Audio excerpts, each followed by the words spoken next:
A ginecologia do esporte, né, como vocês estão vendo aqui, é um segmento da ginecologia que estuda e trata alterações do aparelho genital-urinário feminino em mulheres atletas. Então você pensa, por que que vai ter uma área especializada só em tratar mulheres atletas? Elas têm alguma coisa diferente das mulheres comuns? Aí que você começa a entender quais são as alterações específicas das mulheres atletas que as mulheres que não praticam atividade física, principalmente em mais rendimento, maior rendimento, têm. Algumas alterações chamam muita atenção porque elas são bem significativas. Vamos destacar aqui para vocês. Ó, deixa eu passar aqui. Incontinência urinária. A mulher atleta, ela tem mais, muito mais, chega a ter, dependendo da modalidade, 70% mais de incontinência urinária do que as mulheres que não praticam atividade física. Tá? E logo a gente vai ver quais são essas atividades físicas que causam mais alterações de incontinência urinária. E não estou falando só de idosos, tá? Mulheres jovens, mulheres com 20 e poucos anos, 30 anos, não precisa ter já aquela incontinência típica da mulher idosa, sabe? Então, assim, e elas também têm alterações dos efeitos do ciclo menstrual sobre a performance esportiva. Isso é até para quem é mulher, é claro, para a gente que é homem é um pouco mais difícil de entender, porque a gente não sofre isso. Só que as mulheres, tem mulher que chega a ter muita oscilação de humor, alteração de apetite, distúrbios alimentares, ansiedade, altera sono, edema, inchaço, dores.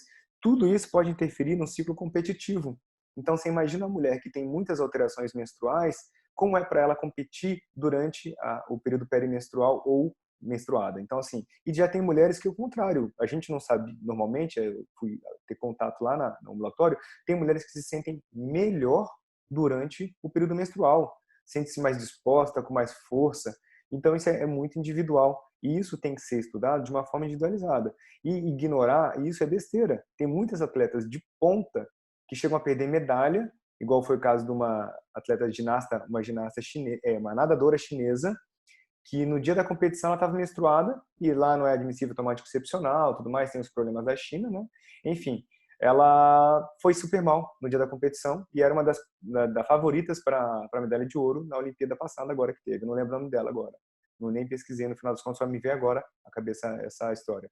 Então, assim, tamanho o efeito do ciclo menstrual no rendimento esportivo. Então, isso não pode ser ignorado, tem que ser realmente levado em conta. Porque para uma mulher de alta performance, um segundo, meio segundo, uns 5 quilos no levantamento de peso, não importa a sua modalidade, faz muita diferença, né? E a tríade da mulher atleta, que era tratada dessa forma, e hoje já tem uma nova nomenclatura, esse é o motivo por que eu deixei entre parênteses, que é o Red S, né? Que vocês já devem ter visto, inclusive caiu no conteúdo para entrar na liga, né? Que é a baixa disponibilidade energética no esporte. Aí, a incontinência urinária, essa aqui é uma cena real, tá? O qual realmente aconteceu, uma levantadora de peso. Então, assim, vocês imaginam ela fazendo a manobra de valsalva, realmente aumentando a pressão intra-abdominal e, óbvio, que fazendo uma pressão na bexiga. Então, se a parte muscular da bexiga, o esfíncter, o assoalho não está bem seguro, pode ocorrer uma situação dessa de perda urinária. Mesmo muitas vezes ela tendo urinado, esvaziado a bexiga antes, porque a gente sabe que fica sempre uma urina residual. Então, esse tipo de situação pode ocorrer. E, por incrível que pareça, é mais comum do que a gente imagina. Muitas meninas hoje, com crossfit, principalmente, que é uma atividade de alta, né, de alta intensidade, tem esse tipo de situação, por conta dessa situação que pode ocorrer com esse aumento da pressão. Isso é uma das hipóteses, tá? Existem outras hipóteses que agora a gente vai acabar falando nos próximos slides, que vocês vão entender um pouquinho melhor por que pode acontecer essa situação. E ela é mais comum do que a gente imagina, tá bom? Ela é definida pela Sociedade Internacional de Incontinência Urinária como qualquer perda involuntária de urina. Então, fácil, né? Ficou fácil para a gente entender. Pra vocês terem uma ideia agora de prevalência. A prática esportiva de atletas de elite varia de 0% igual ao golfe, é óbvio, né? Porque é uma atividade muito estática e o qual não tem muita força, então o aumento de pressão ou forças externas agindo é muito baixo, até 80% no caso de trampolinistas, tá? Maiores esportes que envolvem mais impacto, então ginastas, atletismo que tem saltos, corridas, muito impacto, jogos com bola também, pelos sprints, explosão, saltos, você sabe também o que acontece. Ela se viu que a continência urinária em atletas foi de 76% e somente 16% nas sedentárias. Esse aqui é Araújo, MP, é a Maíta Poli Araújo, que é a nossa professora da Unifesp, mas é uma das maiores pesquisadoras do mundo nesse assunto. Existem uns 4 grandes grupos no mundo que estudam isso, ela é uma das maiores também, tá? Nesse ambulatório da Unifesp. uma grande proporção desses atletas relata que a perda urinária é muito embaraçosa. É óbvio, imagina uma situação, quando você é uma nadadora, não muda muita coisa na sua vida, né? Mas quando você é uma bailarina, você é uma ginasta, alguma coisa dessa, só o fato de estar preocupado em ter risco de perder urina, porque isso já não é a primeira vez, geralmente é recorrente, já é uma situação muito ruim para a competidora, tanto mentalmente quanto fisicamente ali a situação. Algumas modalidades que têm mais risco para incontinência, tá? Alto risco. Vocês podem olhar corrida, ginástica, basquetebol. Pelos fatores que a gente já falou, maior impacto, explosão. No corrida, mesmo os sprints, as corridas de curta distância, quanto as corridas de longa distância, também tem impacto nessa incontinência. As de curta, geralmente pela força, explosão, maior impacto, né, mesmo, que ocorre igual tipo uma ginástica, digamos assim. Porém, a de longa duração também tem efeitos. Fala, mas por que se não tem tanto impacto? Duração da prova. A duração da prova, quanto maior a prova, mais tempo ela fica fazendo esforço, maior a probabilidade de entrar em fadiga musculatura do assoalho pélvico, do esfíncter da bexiga, de inclusive de acumular mais líquidos durante a corrida, que o corpo também está filtrando o sangue e produzindo urina, então também tem um risco aumentado, tá? Basquetebol, moderado tênis de esqui e voleibol, e baixo golfe, remo e ciclismo, e mais ou menos pela mesma ideia, por ser esportes mais estáticos, né? O remo até que é um esporte que realmente tem uma força maior, mas até pela própria situação dele de estar mais sentado, não tem tanto esse risco. A etiologia, como a gente estava conversando um pouquinho, tem várias causas prováveis, tá? Então, assim, embora as atletas tenham um assoalho pélvico forte, a atividade física árdua leva a aumento da pressão abdominal. É uma hipótese, que foi o que eu falei. Aumento da pressão, manobra de Valsalva, né? Ela pode fazer um aumento da pressão a ponto que mesmo com a musculatura forte não segura, perdeu a urina. Atleta tem sobrecarga, estiramento, enfraquecimento do assoalho pélvico. Isso aqui é uma outra teoria, que reforça o fato de que a força vertical, a reação máxima ao solo durante atividades que tem 3 a 4 vezes o peso do corpo. Então, quando você salta, a gente sabe disso. Durante o movimento, aquela força G, né, que a gente sabe, já ouviu falar, ela é maior. E, no caso, chega a ter esses escapes urinários. Tá? Então, assim, igual saltadora, o trampolinista que a gente viu, são situações em que realmente o peso ali se multiplica em várias vezes, aumentando a chance de perda de urina. Tá? E no caso aqui, a amenorreia hipotalâmica, decorrente do estresse físico, né, do exercício físico intenso, desordens alimentares, combinação de ambos também poderia contribuir para uma incontinência urinária, já abaixo o nível de estrogênio, e nesse caso também entraria uma provável causa de baixo níveis de glicogênio muscular, que se acumulam em todos os tecidos musculares, mas a gente também tem em menor quantidade no esfíncter, a gente também tem no assoalho pélvico, musculatura que se diz de resistência, né? Elas também têm o seu glicogênio. E quando você está em baixa quantidade de glicogênio no sangue, falta em todo, do sangue dos músculos, falta em todo os músculos, não só os músculos mais usados durante a atividade física, como os outros secundários também, tá? O tratamento, primeira coisa, para tratar você tem que identificar.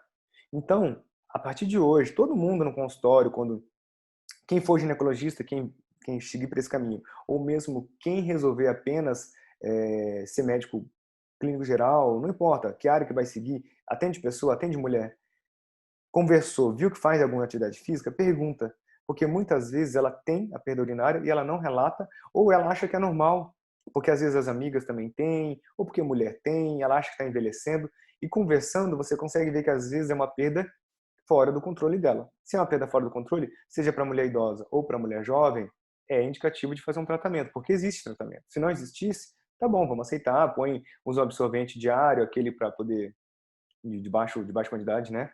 Que as mulheres usam às vezes só para os corrimentos normais e estava tudo bem, mas não é. Às vezes é uma quantidade de perda de urina que realmente chega a molhar a calcinha, molha a calça, então tem que ter um cuidado, isso durante um treino ou mesmo durante a vida. Então, o primeiro ponto é identificar, perguntando. Você tem que perguntar para a paciente se ela tem ou não, principalmente aos esforços, né? Sendo atleta ou não atleta. Depois disso, aqui entra as orientações do tratamento. Já quando não é o caso de intervenção cirúrgica nem nada, é o que? Esvaziar a bexiga, usar o protetor absorvente, tá bom? Fisioterapia. Sim, existe fisioterapia específica ginecológica, existe fisioterapeuta com essa especialização.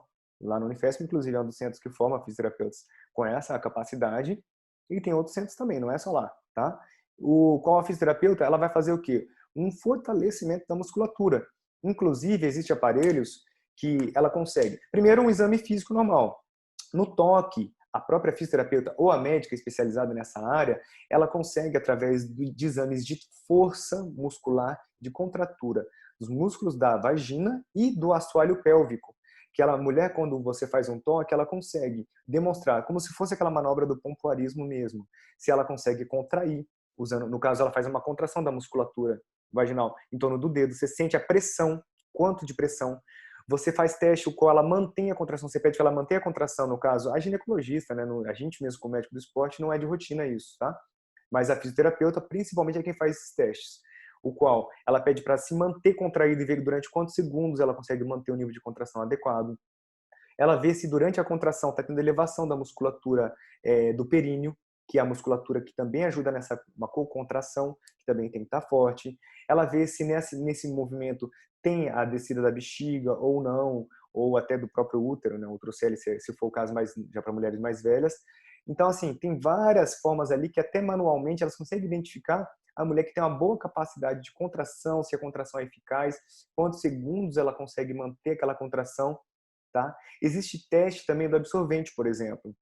É um teste que a própria ginecologista esportiva ou a fisioterapeuta esportiva usa. Ela deixa a paciente com um absorvente, ela esvazia a bexiga, põe o absorvente, põe ela durante um tempo X determinado, que existe no protocolo, para que ela faça esforços físicos durante alguns minutos e depois é retirado aquele absorvente para ver se aos esforços houve perda de urina. Então, o teste do absorvente também é bem interessante, tem estudos que mostram.